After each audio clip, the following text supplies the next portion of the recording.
पढ़ने जा रहे हैं उसका नाम है मैनेजमेंट इंफॉर्मेशन सिस्टम। इसको MIS भी बोलते हैं। MIS का स्टैंड पर यही है जो मैंने अभी आपको बताया, मैनेजमेंट इंफॉर्मेशन सिस्टम। अब इसके क्रेडिटर्स के बारे में बात करते हैं। What is creditors?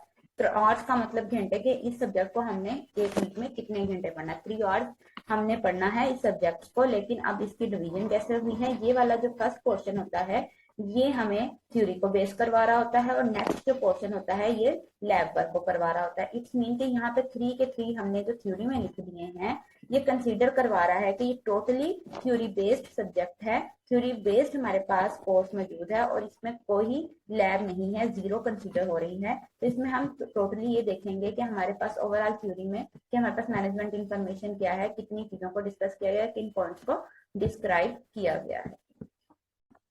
स्टूडेंट्स, आज के लेक्चर को स्टार्ट करने से पहले जो हमने प्रीवियस लेक्चर में जो चीजें डिस्कस की थी उनका थोड़ा सा ओवरव्यू लेते हैं कि हमने किन चीजों को डिस्कस किया था। Let's start previous lecture overview.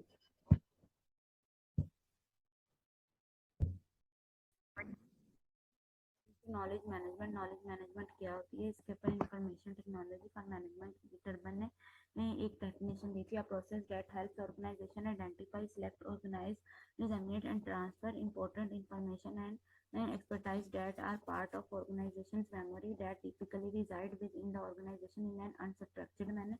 कि एक ही कंपनी के अंदर रहते हुए अनस्ट्रक्चरली कैसे चीज़ों को देखा जाता है कि आपको एक पूरे प्रॉपर वे में चीज़ मिल रही है, उसके अंदर अनस्ट्रक्चर्ड मैनर को डिफाइन किया जा रहा है। Creating of knowledge enables effective and efficient problem solving, dynamic learning, strategic planning and decision making जिसके अंदर की जाती है। Focus on identifying knowledge, exploring it in formal manner. अच्छा ठीक है, आप इसमें आइडेंटिफाई करना, नॉलेज को एक्सपर्ट करना फॉर्मल मैनर में, फिर explore by reuse.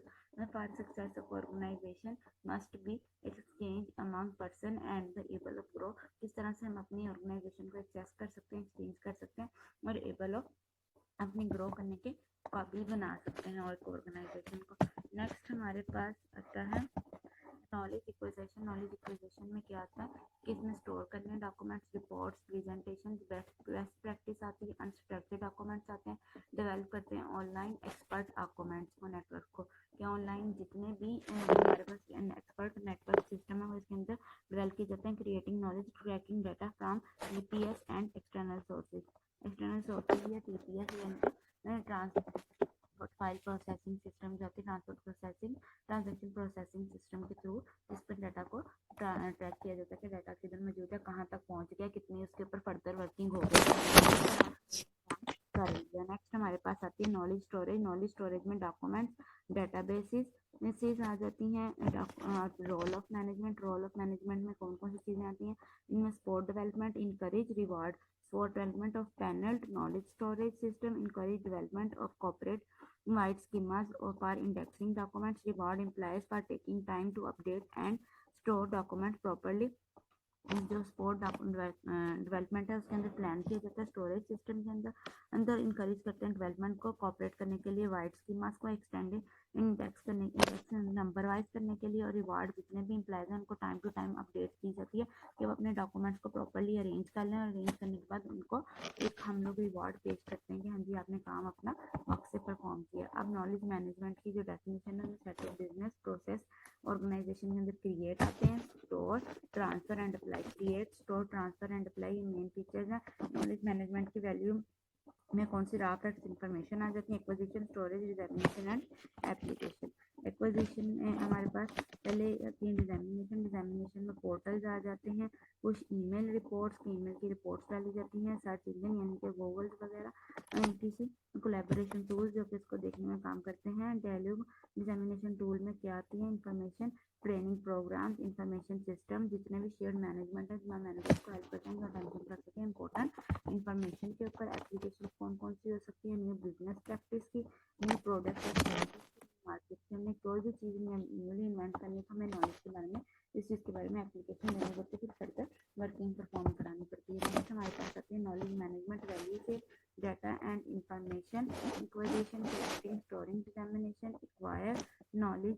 Knowledge management system के अंदर आती है store, dissemination and knowledge discovery, data mining, neural network, genetic algorithm, knowledge work station, expert knowledge networks. आगे हमारे पास सकते हैं। Contact management system, knowledge database, integrate internet portals, push emails, search engine, collaboration, decision support system, enterprise system, each and everything आ जाती है। Management and organisation activities, knowledge culture, community practice, personal network, organisational personal network आ जाती है। Organisational teams, organisational culture, training, information networks, new IT business के, ये सारी चीज़ें जितनी भी ना फीडबैक में आती हैं। इसका बेसिक मीनिंग है कि knowledge management today involve both information system activities and a host of enabling management organisational activities की। ये तमाम चीज़ें इन सब चीज़ों को देखते हुए बनाई जाती हैं कि कितनी मैनेजमेंट हमने लेनी है, क्या हमने चीज़ों को एक्सप्लेन करना है, किस तरह से लेके चलना है। नेक्स्ट हमारे पास कैरेक्टरिस्टिक्स आ जाती हैं। Extraordinary and increasing result, कि हमारी जो कैरेक्टरिस्टिक्स में क्या आता है, knowledge is not a subject to determinate result, when it is used it is not consumed, its customer can add to it and then increase its value. तो मतलब जितना भी नॉलेज है ना वो आपके पास उस जगह में इंक्रीज होता जाता है, वो कभी भी डिक्रीजिंग की फॉर्म में नहीं जाता। फ्रेगमेंटेशन में lead and need to refresh, हमारी जितनी भी डाटा उसको फ्रेगमेंट करने की जरूरत महसूस होती है। कंटिन्यूअली हम मेंटेन करते हैं सोर्सेज को। कंप्यूटेड एडवांटेज में अनसर्टेन वाली कहते हैं, difficult to estimate the impact of an investment in knowledge, there too many intangible assets, के हमारे पास बहुत से एसेट्स हैं जिनको हम टच नहीं कर सकते। अनसर्टेन वैल्यू, ऐसी वैल्यू जिसका हमें पता नहीं, हमारे लिए बेनिफिट्स आ सकते हैं। शेयर टाइमिंग नॉलेज आ सकते हैं, जो कि चीज़ों को देखते हुए आगे लेके जाता है। रिपोर्टेड इन टाइम, के हमने जितना भी रूट करना है हमें विद इन टाइम के अंदर रहता है। वैलिडिटी नॉलेज को देखना है कि हमने नॉलेज सही एक्सप्लोर किया, काम को सही लेकर चल रहे हैं, उसके अंदर रहते हुए हमने चीज़ को आगे मूव करवाना है। ट्रांसफॉर्मिंग इंफॉर्मेशन इनटू नॉलेज, अच्छा अब जब हम डाटा से इंफॉर्मेशन आता है वो प्रोसेस आ जाता है। नॉलेज क्या होता है, वो एक ऐसी इंफॉर्मेशन बन जाती है to transfer information into knowledge for must knowledge work. वो यही कह रहा है कि मुझे पता हो कि नॉलेज हमने लगाना क्या है। अगर एक इंजीनियर उसको पता है मेरी फील्ड क्या है, मैंने किस फील्ड में जाके वर्क करना है, तो विजडम क्या होता है, अक्लमंदी के साथ रहते हुए कोलैबोरेटिव इंडिविजुअल एक्सपीरियंसेस आ जाती है। Knowledge to solve problem involve there when and how, where when and how, ये सारी चीजें इसके अंदर हमने अप्लाई करते हुए काम करना है। Knowledge how to do things effectively in ways or other organizations cannot duplicate, is primary source of profit and competitive advantage that cannot be purchased easily by competitors।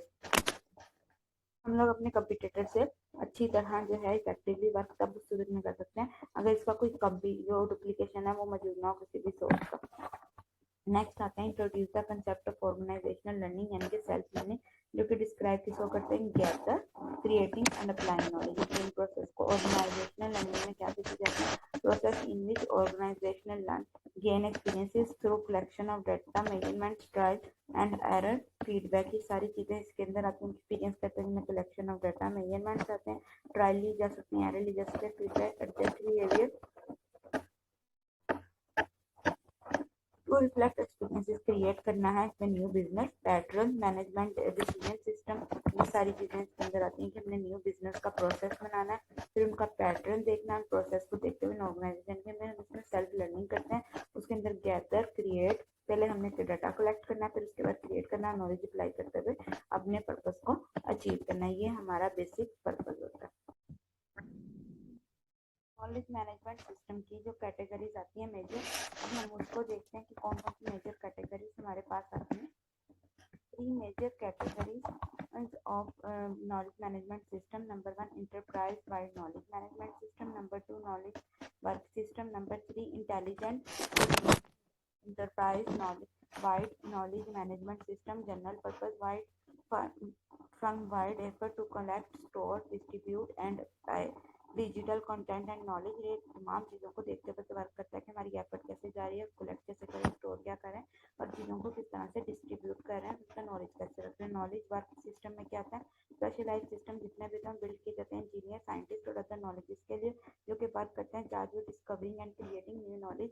अपने देखते हुए अपना सिस्टम को आगे मूव करवाते हैं कि हमने किस तरह से सिस्टम आगे लेके जाना है। इंटेलिजेंस कौन कौन सी टेक्निक्स हैं, diverse group of techniques such as data mining used for various goals, discovering knowledge, distilling knowledge, discovering and optimal solution, कि हमारा जो बेसिक सोल्यूशन है उसके ऊपर ये लेकर हुए वर्क करता है कि हमारी जितनी भी नॉलेज की टेक्निक्स हैं कि जितना नॉलेज हमारा डिस्कवर कर सकती हैं, उनके ऊपर इतनी इन्फॉर्मेशन लगाते हैं, उनका गोल अचीव कर सकते हैं, इसको हम लोग बेसिक में लेके जाते हैं। अब major types of knowledge management system, enterprise wide knowledge management system, knowledge work system, knowledge intelligent management system. अब यहाँ पे जो सबसे पहले आता है enterprise wide knowledge management system, general purpose integrated firm wide effort collect store and use digital content आ जाता है एंड नॉलेज इन सब चीज़ों को देखते हुए काम करता है। इसमें ये स्ट्रक्चर नॉलेज होता है, system semi structure knowledge and knowledge network system.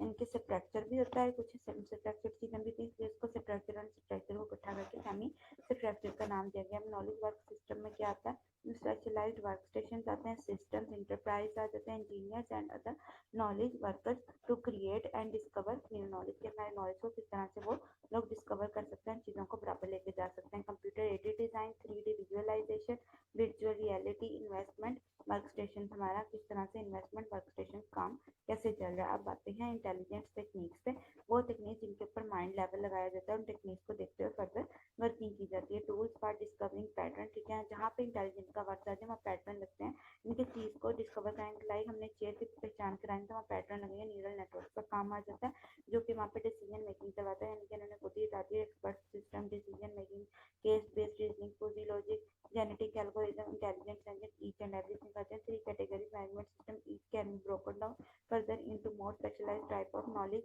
Based system. जितने भी हमारे पास सिस्टम में वर्क आते हैं सब चीज़ों को लेकर चलता है। अब मेजर हमारे पास जो टाइप्स हैं उनमें semi structured, structured and unstructured आता है। स्ट्रक्चर में रिपोर्ट प्रेजेंटेशन की जाती है, इनकी रिपोर्ट बनाई जाती है, फिर उनकी प्रेजेंट किया जाता है, फॉर्मल इन रूल्स लगाए जाते हैं, जितने बाकायदा रूल्स एंड रेगुलेशन बनाए गए उनको देखा जाता है। सेमी स्ट्रक्चर में ईमेल्स एंड वीडियोस की जाती हैं।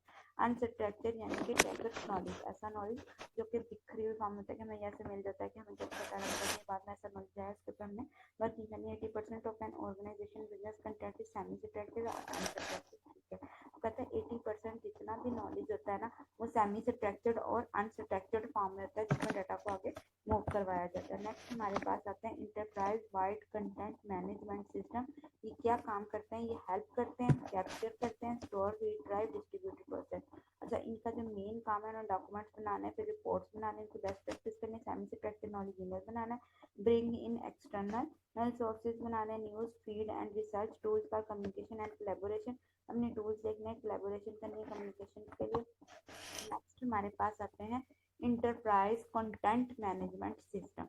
इसमें हमारे पास क्या ये यूज़र है, यूज़र ने कैसे काम करना है, क्रिएट करना है, कैप्चर करना है, क्रिएट कर ले या कैप्चर कर ले, टैग करना है, इसको स्टोर यानी कि रीड ड्राइव भी करवा सकते हैं, manage, review, distribute and publish. और ये यूनिफाइड रिपोजिटरी मतलब वो एक बेसिक जरिए से आता है, हमें काम करवाना है, रिपोर्ट बनानी है, प्रेजेंटेशन, बेस्ट प्रैक्टिस, मेमोज यानी कि नंबर वगैरह लगाने हैं, डिजिटल स्लाइड्स बनानी है, emails, graphics, videos, news feed, each and everything. An enterprise content management system has capabilities for classifying, organizing and managing structured and semi-structured knowledge and make it available throughout the enterprise.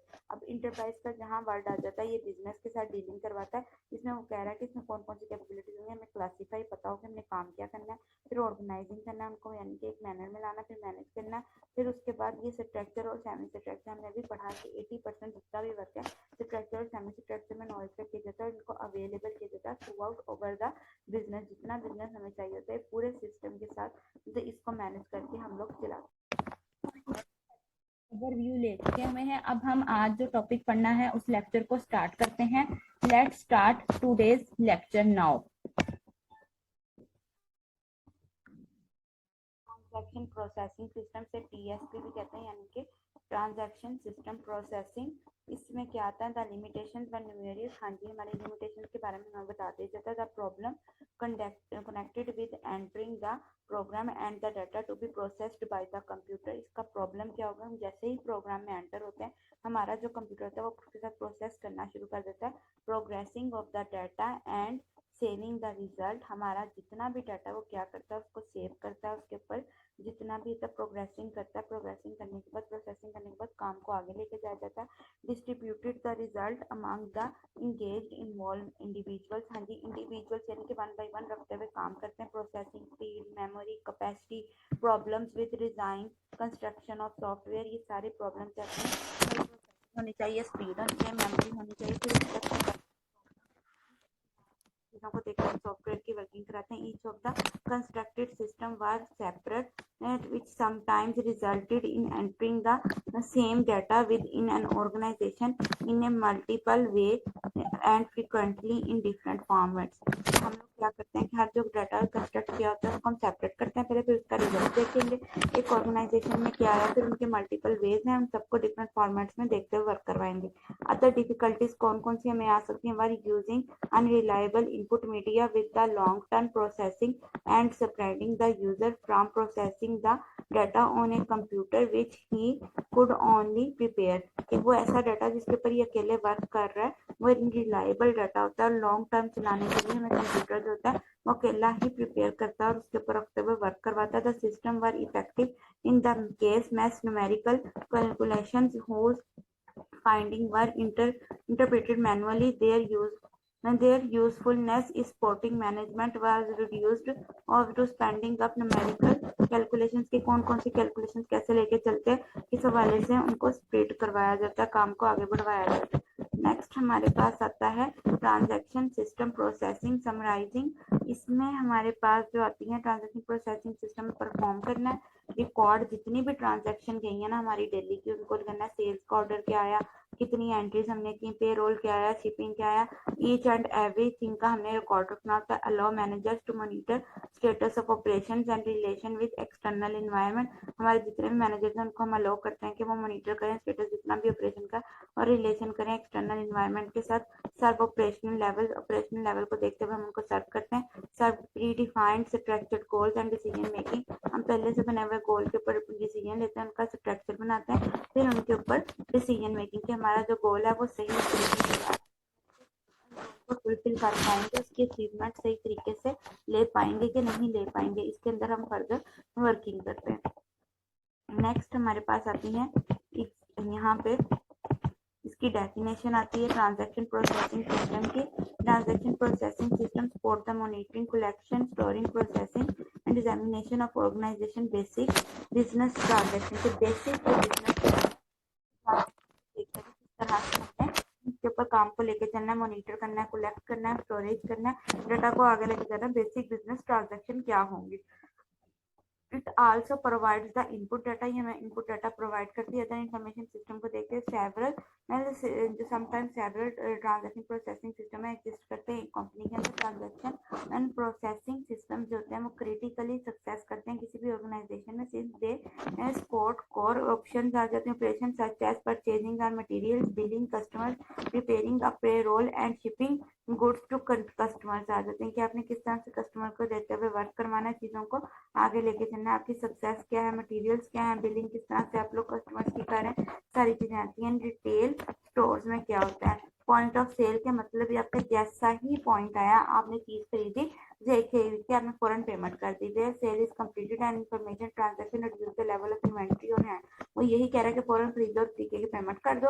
और collector आप करते हो revenue, आपका जितना भी revenue आया जितना भी खर्चा वगैरह है कंपनी की कैश पोजीशन पे जाके उसको करते हैं। ये similar now to the part of MIS category, इस ये पॉइंट है, आप इसको हमने MIS कैटेगरी में डाल दिया जो कि हमारे बिजनेस के लिए बेनिफिशियल होता है। इसको हम लोग बिजनेस कैटेगरी में लेकर चलते हैं जो हमारे बिजनेस कैटेगरी को डिफाइन करता है, बताता है कि हमारा बिजनेस किस तरह से। हम इस लेक्चर को एंड करने से पहले जो हमने आज लेक्चर में पढ़ा है उस लेक्चर का थोड़ा सा ओवरव्यू ले लेते हैं कि हमने आज के लेक्चर में क्या चीजें पढ़ी थी, किन चीजों को डिस्कस किया था। कि let's start today lectures overview.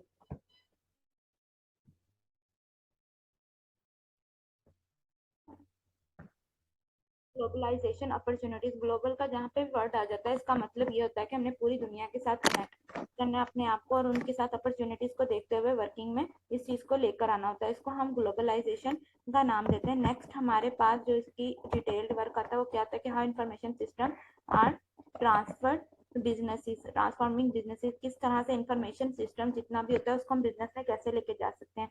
Increase technology investment 10% to 15%, increase responsibility to customer demands, shifts in media and advertising through emails, blogs, Google Ads, new laws and cyber laws। ये कहता है ये टेक्नोलॉजी 4 मेथड उसने हमें बताए हैं कि जिसके थ्रू हम लोग क्या करते हैं, अपने इंफॉर्मेशन सिस्टम को ट्रांसफर करते हैं किसी भी बिजनेस में। इंफॉर्मेशन टेक्नोलॉजी अपनी जो टेक्नोलॉजी इन्वेस्टमेंट है उसको बढ़ाते हैं, 10% से 15% तक इंक्रीज करते हैं अपनी डिपॉजिटनेस को।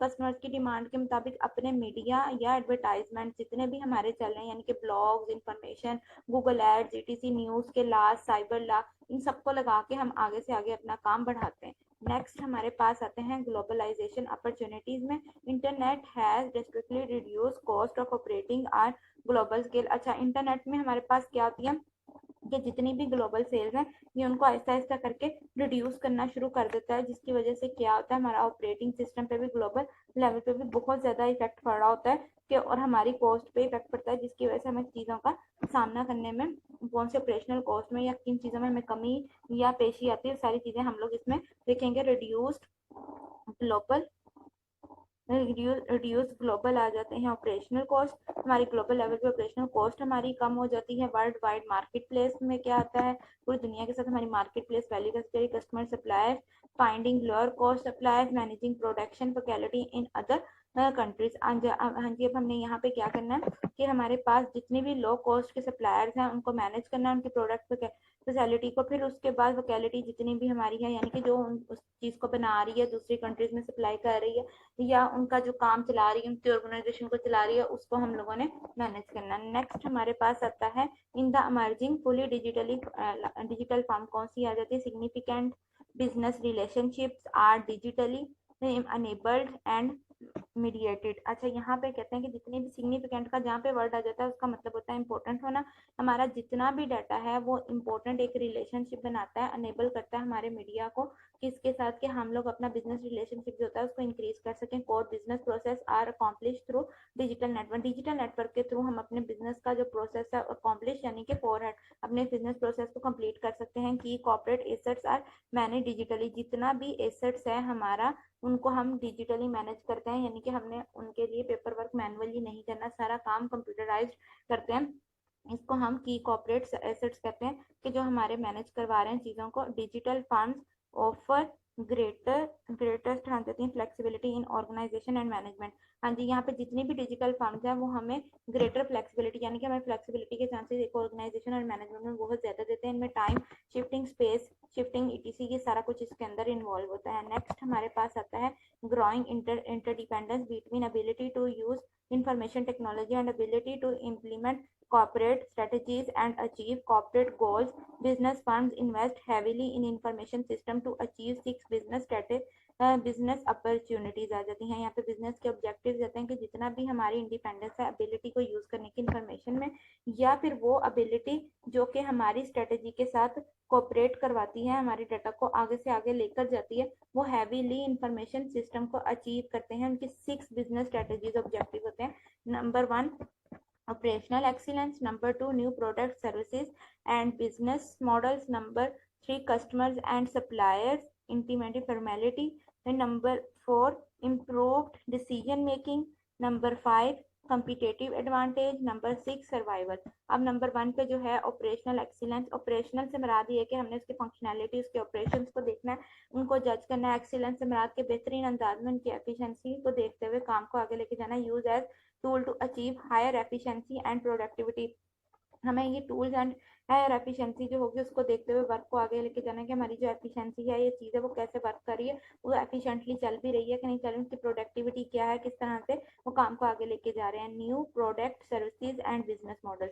अब जब न्यू का नाम आया तो हमने जितनी भी न्यू प्रोडक्ट बनाई उनकी सर्विसेज देनी, उनके बिजनेस मॉडल्स को बिल्ड करना है। Music industry, new products, new models, easy. अच्छा, यहाँ पे MELK पे ये क्या है, ये मॉडल्स के नाम है, ये वो इंडस्ट्रीज के नाम है जिनके थ्रू हम लोग क्या करते हैं, अपनी सर्विसेज दे रहे हैं, ये मॉडल्स को क्रिएट कर रहे हैं। अब आते हैं कस्टमर्स एंड सप्लाई फॉर्मेलिटी। ये ग्लोबलाइज वो सर्विसेज हैं जो हम पूरी दुनिया में अगर कोई ऑपरेट परफॉर्म कर रहे हैं या कोई फंक्शनैलिटी दे रहे हैं तो हम उसके साथ किन चीज़ों का सामना हमें करना पड़ता है, किन मुश्किलात का, तो उसके अंदर रहते हुए हम काम करते हैं। कस्टमर्स एंड सप्लाई फेमिलियरिटी आ जाती है। फेमिलियरिटी मतलब एक जैसा होना।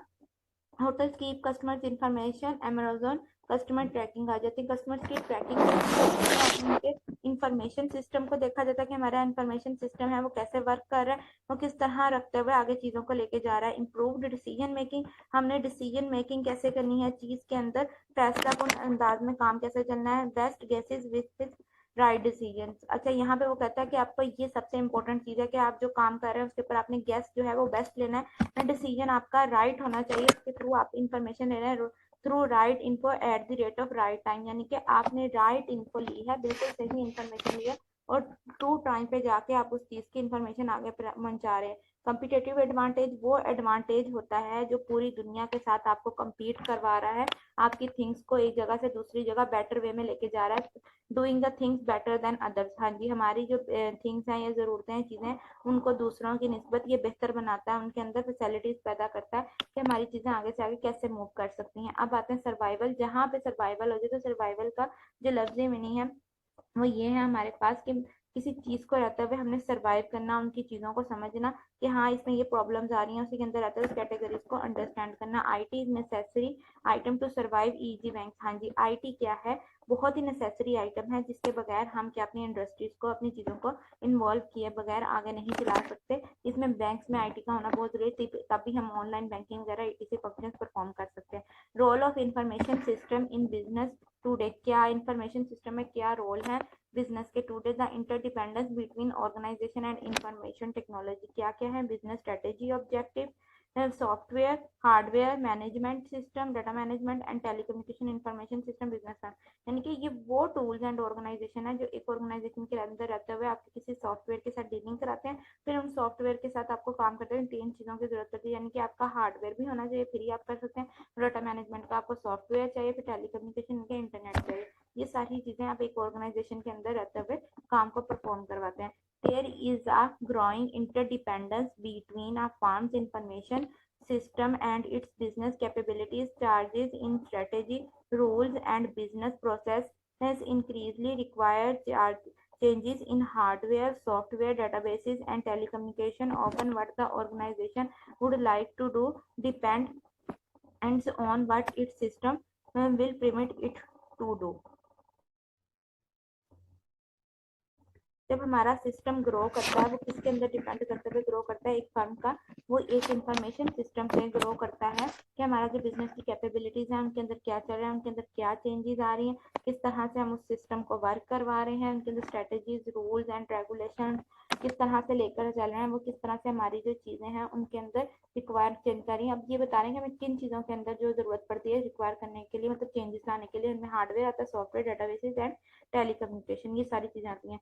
क्या हम ऑर्गेनाइजेशन को लाइक कर सकते हैं कि जो डिपेंड करता है आपके सिस्टम को किस तरह से आपने उनको पेमेंट करना है, उनकी इजाजत किस तरह से काम को आगे लेके चलना है। And information system contains information about an organization and its surrounding environment.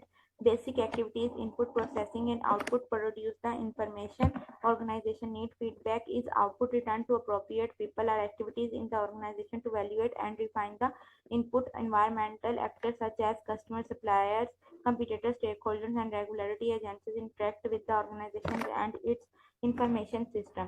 अब इसमें यहाँ पे क्या है कि जितना भी इंफॉर्मेशन सिस्टम है वो बेसिकली बताया हमारी तीन एक्टिविटीज में इन्वॉल्व होता है। पहले आप इनपुट लेंगे, इनपुट लेने के बाद आपको आइडिया हो कि इनपुट के बाद आप लोग क्या करते हो, किस तरह से आउटपुट लेते हो, तो आगे फिर उनके बाद उनकी प्रोसेसिंग कैसे करो, इस इन्फॉर्मेशन को ऑर्गेनाइजेशन में कैसे लेके जाते हैं, आपका जो आउटपुट होता है वो आपको किस तरह से रिटर्न हो रही है, उसके अंदर कौन कौन से लोग इन्वॉल्व है, एक्टिविटीज को कैसे आगे लेके जाया जाता है, इन्वायरमेंटल एक्टर्स कौन से हैं जिन्हें customer, supplier, competitor, stakeholder, regulatory agencies, ये सारी चीज़ें क्या है हमारे पास हमारी इंफॉर्मेशन को एक फर्म को एक बिल्ड करने में काम आती हैं। इनके इंफॉर्मेशन सिस्टम को यूज करते हुए हम अपनी एक फर्म जो होती है उसको बिल्ड कर सकते हैं। जिस तरह ये हमने इसकी डायग्राम में देखा कि ये हमारे पास इंफॉर्मेशन बिजनेस फर्म जो है इंफॉर्मेशन सिस्टम पे टोटली डिपेंडेंट है, उसको देखते हुए हम उसके मुताबिक उसकी वर्किंग को करते हैं, एक फर्म बनाते हैं। ट्रांजैक्शन प्रोसेसिंग सिस्टम से टीएसपी भी कहते हैं, यानी कि ट्रांजैक्शन सिस्टम प्रोसेसिंग। इसमें क्या आता है, द लिमिटेशंस व न्यूमेरियस। हाँ जी, हमारे लिमिटेशंस के बारे में मैं बता दी जाता है। The problem connected with entering the program and the data to be processed by the computer। इसका प्रॉब्लम क्या होगा, हम जैसे ही प्रोग्राम में एंटर होते हैं हमारा जो कंप्यूटर होता है वो उसके साथ प्रोसेस करना शुरू कर देता है। Progressing of the data and saving the result, हमारा जितना भी डाटा वो क्या करता है उसको सेव करता है, उसके ऊपर जितना भी तब प्रोग्रेसिंग करता है, प्रोग्रेसिंग करने के बाद प्रोसेसिंग करने के बाद काम को आगे लेके जाया जाता है। Distributed the result among the engaged involve individuals, हाँ जी इंडिविजुअल्स यानी कि 1 by 1 रखते हुए काम करते हैं। Processing speed, memory capacity, problems with design, construction of software, ये सारे प्रॉब्लम्स होनी चाहिए, स्पीड होनी चाहिए, मेमोरी होनी चाहिए, फिर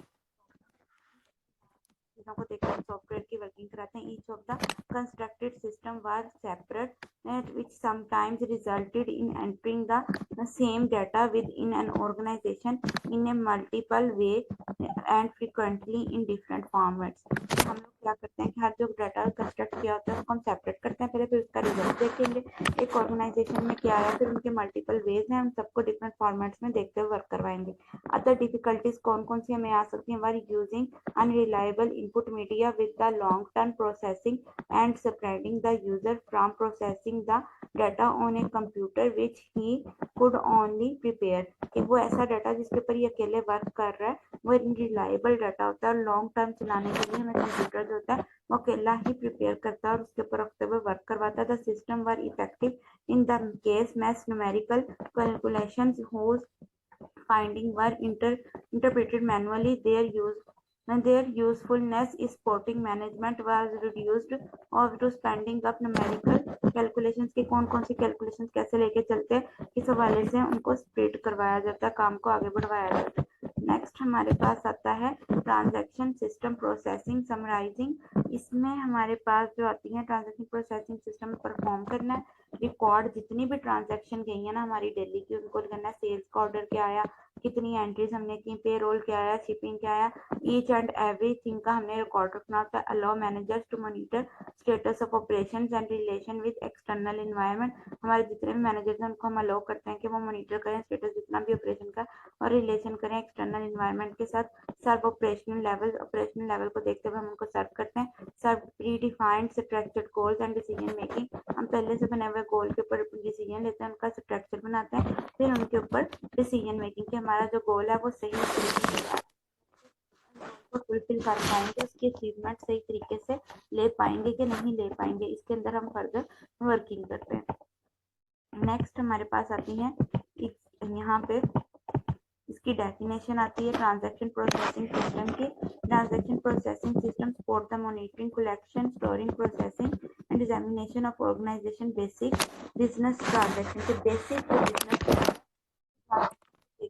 तरह से हमने इसके ऊपर काम को लेके चलना है, मॉनिटर करना है, कलेक्ट करना है, स्टोरेज करना है, डाटा को आगे लेके जाना है। बेसिक बिजनेस ट्रांजैक्शन क्या होंगे, it also provides the input data, ये हमें इनपुट डाटा प्रोवाइड करती है। अदर इंफॉर्मेशन सिस्टम को देखते हैं several sometimes several transaction processing system में एग्जिस्ट करते हैं एक कंपनी के अंदर। ट्रांजैक्शन एंड प्रोसेसिंग सिस्टम जो होते हैं वो क्रिटिकली सक्सेस करते हैं किसी भी ऑर्गेनाइजेशन में, since they support core options आ जाते हैं ऑपरेशन सच एज परचेजिंग और materials, billing customer, preparing a payroll and shipping goods to customers आ जाते हैं कि आपने किस तरह से कस्टमर को देते हुए वर्क करवाना है, चीजों को आगे लेके चलना है, आपकी सक्सेस क्या है, मटेरियल्स क्या है, बिलिंग किस तरह से आप लोग कस्टमर्स की कर रहे हैं, सारी चीजें आती हैं। रिटेल स्टोर्स में क्या होता है, पॉइंट ऑफ सेल के मतलब आपका जैसा ही पॉइंट आया आपने चीज खरीदी खरीद के आपने फौरन पेमेंट कर दी, their sale is completed and information transaction reduce the level of inventory on hand, वो यही कह रहा है कि फौरन खरीदो तरीके की पेमेंट कर दो और कलेक्ट आप करते हो रेवेन्यू, आपका जितना भी रेवेन्यू आया जितना भी खर्चा वगैरह है कंपनी की कैश पोजीशन पे जाके उसको करते हैं। ये similar now to the part of MIS category, इस ये पॉइंट है आप इसको हमने MIS कैटेगरी में डाल दिया जो कि हमारे बिजनेस के लिए बेनिफिशियल होता है, इसको हम लोग बिजनेस कैटेगरी में लेकर चलते हैं जो हमारे बिजनेस कैटेगरी को डिफाइन करता है और बताता है कि हमारा बिजनेस किस तरह से। डेटा वेयर हाउसेस, अब डेटा वेयर हाउस क्या होता है कि डाटा का रिकॉर्ड रखना, उसके बारे में इंफॉर्मेशन लेना, उसके ऊपर रहते हुए फर्दर वर्किंग करना। अब ये जितनी भी टर्म होती है डेटाबेस में थी, इसलिए हमने यहाँ पे मेंशन किया कि database see database in MIS की मैनेजमेंट इंफॉर्मेशन सिस्टम में हम डेटाबेस को देखते हैं। देखते हैं data flow for operational system CRM and ERP, customer relationship management ERP, enterprise resources management to a data warehouse DW, data warehouse से D for data, W for warehouse, which is a special database or repository of data that has been prepared to support decision making applications ranging from simple reporting and querying to complex optimization। Data flow system के अंदर हमारे पास जो सबसे बड़ी चीज़ ये आती है कि हमारा जितना भी डाटा है उसको प्रिपेयर किया जाता है डाटा मेकिंग के डिसीजन एप्लीकेशन लेने के लिए, उनकी रेंजिंग ली जाती है एप्लीकेशन की रिपोर्ट बनाने के लिए, और उनके ऊपर जितना भी कम्प्लेक्स ऑपरेशन हुआ होता है उसके अंदर फर्दर देखते हुए हम लोग क्यूरी सेलेक्ट करते हैं कि हमारा काम जो है वो किस बेस पे काम को आगे ले जाया जा रहा था। DW is constructed with methodologies mainly metadata are data marts branches databases which are databases for departments e.g. marketing or specific function। अच्छा, अब इसमें नाम उसने लिया डिफरेंट मेथडोलॉजीज का, जिसमें सबसे पहले मेनली उसने बात की है मेटा डाटा की। मेटा डाटा होता है data with in data. For example मैं इसकी आपको एक नॉर्मल एग्जांपल के साथ बताती हूँ कि इसमें आप मेटा डाटा कैसे देख सकते हैं। कि मैं एक स्टूडेंट है, उससे पूछती हूँ आपका नेम क्या है, ठीक है, ये उसका नेम है। अब उसका मैं पूछती हूँ कि आपके फादर नेम क्या है, या आप in which class do you read, या फिर मैं उससे क्वेश्चन करती हूँ कि आप कौन से सेमेस्टर में पढ़ रहे हैं, या फिर आपका सेक्शन कौन सा है, आपका एड्रेस क्या है। कितने क्वेश्चन आगे वो एक ही पर्सन है, मेरे पास एक नाम था सानिया, एक नेम है, उस नेम के आगे फर्दर मैंने उससे और क्वेश्चन किए तो मेरे पास एक डाटा से फर्दर डाटा निकल आया। इसको हम लोग कहते हैं डाटा के अंदर डाटा होना मेटा डाटा। और डाटा मैक्स ब्रांचेस के ब्रांचेस कितनी जा रही हैं, डाटाबेसेस के डिपार्टमेंट्स कौन से, मार्केटिंग के हवाले से क्या स्पेसिफिक फंक्शंस किस तरह से। Originally include only a historical data that were organized and summarized for end users for easily view or manipulate data। जितना भी हम डाटा है जिनको इंक्लूड करते हैं, हम हिस्टोरिकली डाटा को लेकर चलते हुए ऑर्गेनाइज करते हैं और उनको समराइज करते हैं एंड यूजर्स के लिए, आखिरी यूज के लिए, जो कि इजीली व्यू कर सकते हैं, अपने डाटा को मैनिपुलेशन में लेके जाते हैं। Today some data warehouses including current date by net for real time decision support collected in so called data mart branches DB and micro DB। कि हमारे पास जितना भी डाटा है वो आजकल की करंट डेट में क्या कर रहा है, रियल टाइम डिसीजन लेता है कि एवरी स्पॉट फैसला करता है, फिर उसके मुताबिक उसके अंदर डाटा के अंदर जितनी भी ब्रांचेस आती हैं डाटाबेसेस की, जिन्हें माइक्रो डाटाबेसेस कहते हैं या सिंपल डाटाबेसेस का नाम दिया जाता है। Development of database mechanisms आ जाती हैं, clear extensions of databases आ जाती हैं, connected with the multitude and variety of the data processed in the system toward creating a data warehouses आ जाती है। जब क्लियर एक्सटेंशन जितनी भी चलती है डाटाबेसेस की, उसके अंदर जितना भी डाटा होता है वो कंपैटिबल करता है अपने डाटा को लेते हुए, उनके अंदर क्रिएट करता है डाटा वेयर हाउसेज को कि आपका डाटा जो है उसकी एक्सटेंशन क्या है, उसके फर्दर ब्रांचेस क्या है, उनकी डेवलपमेंट कैसे हो रही है। Basically data warehouse is an extended cooperative database with the mechanism of data extension from heterogeneous external and जितना भी heterogeneous यानी कि एक जैसा, homogeneous का मतलब होता है, जैसे हेट्रोजीनियस का मतलब होता है डिफरेंट पार्ट्स में लेता हुआ कि डाटा के sources and the solutions for their processing into common database. कि एक ही डाटाबेस के अंदर रहते हुए जितने भी सोर्सेज हैं उनका सोल्यूशन निकालना, उनके ऊपर एनालिसिस करना, जो कि सूटेबल एनालिसिस होते हैं, फिर उनके ऊपर डिसीजन लेना, फिर उनको जो कि सपोर्ट करना है इंडस्ट्री सेंसर के लिए। जितना मैकेनिज्म है ये हमारा एनालिसिस टूल्स के लिए हेल्पफुल होता है। वो कहता है कि एक ही डाटाबेस के अंदर रहता है तो आप एक डाटाबेस के साथ पहले उनकी डीलिंग करते हैं, उनके सोल्यूशंस निकालते हैं, फिर उनके अंदर एनालिसिस को देखते हुए फर्दर वर्किंग करते हैं, उनकी डोमेन फाइंड करते हैं, फिर उनका मैकेनिज्म देखते हैं, फिर उनका कोऑपरेशन करते हैं, एनालिटिक्स टूल्स के साथ आ जाते हैं। The main task of the database apart from the standard reporting and defining reports and ad hoc queries from the user are statistical analysis, interactive analytical processing, data mining as well as to a limited extent business modeling। कि business modelling के अंदर रहते हुए जितना भी task होगा कि उसके अंदर हम कैसे वर्क कर सकते हैं, उनके अंदर क्यूरीज क्या है, क्या उनके अंदर हम अपने एनालिसिस को अट्रैक्टिव प्रोसेसेस को देखते हुए वर्क कर सकते हैं, डाटा माइनिंग की ब्रांचेस क्या, लिमिटेड एक्सटेंट क्या है, उसके अंदर मॉडल्स कौन कौन से आते हैं, ये हमारा मेन टास्क होता है। So the above shows there occurred at quality हमें क्वालिटेटिव चेंज हमने देखा है जो कि at the level of main source of information in the sense system. Main source को यानी कि मेन बेसिक पार्ट को देखते हुए हम किस तरह से उसके अंदर चेंजिंग को फर्दर लेकर जाते हैं। नेक्स्ट हमारे पास आते हैं बिजनेस एनालिसिस आ जाती हैं। अब हमने डिसीजन सपोर्ट सिस्टम के अंदर मॉडल बेस को हमने पढ़ा था, उसी के ऊपर देखते हुए हमने बिजनेस के एनालिसिस को देखना है कि हम एक बिजनेस के अंदर रहते हुए अपना एनालिसिस कैसे ले रहे हैं, उस चीज के ऊपर वर्क कैसे कर रहे हैं, उसका एनालिटिकल लेवल क्या है। There are many software tools for users to create on demand reports and queries and analysis data. ठीक है, हमने एनालिसिस करने के लिए डाटा को यूज किया कि अपने क्यूरीज या डिमांड को रखते हुए किस तरह से वो एनालिसिस ले सकते हैं। User could analysis different dimensions of data and trend. Business user easily identify performances trends by using trends analysis and graphic tools. There are three groups of categories। अच्छा जी, कि वो क्या करते हैं कि अपने ग्रुप ऑफ कैटेगरीज को देखते हैं, उनका ट्रेंड्स एनालिसिस को देखते हैं, किस तरह से वो काम को वर्क कर रहे हैं। इनके लिए उसने कहा कि या तो वो ट्रेंड एनालिसिस को देखेंगे या ग्राफिक टूल्स को देखेंगे। इसकी 3 कैटेगरीज हैं। कौन कौन सी कैटेगरीज हैं?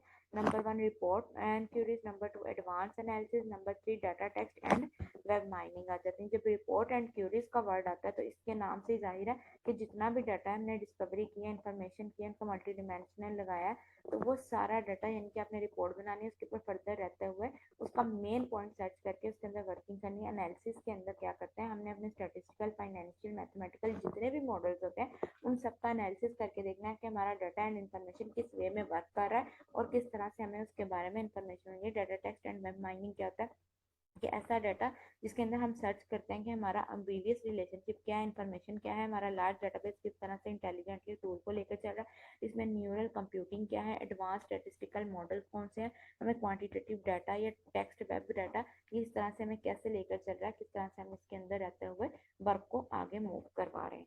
अब नेक्स्ट हमारे पास आते हैं development of model based mechanism. Development कहते हैं जब हम एक डाटा को कंपेयर करते हैं प्रेजेंट सिस्टम के साथ, प्रीवियस वन के साथ, यानी कि प्रेजेंट सिस्टम जो पहले से मौजूद सिस्टम है उसने कंपेयर करना है अपने प्रीवियस सिस्टम के साथ। वो क्या करेगा, उसका मॉडल जो देखेगा, उसके क्लासेस को देखेगा, उन सिस्टम्स को देखते हुए आगे लेके चलते हैं। बिजनेस एनालिसिस में तमाम टूल्स आते हैं जिनके अंदर एप्लीकेशन आते हैं जो कि ब्रॉडली डिफाइन करती हैं हमारी कॉर्पोरेट बिजनेस परफॉर्मेंस को, जिनके अंदर टूल्स एंड एप्लीकेशन जो होती हैं बिजनेस परफॉर्मेंस को देखते हुए उनको हम डिस्टिंग्विश करते हैं, उनके फर्दर डिसीजंस को आगे लेते हैं, जिनमें यूनिवर्सल एनालिटिक टूल्स आ जाते हैं।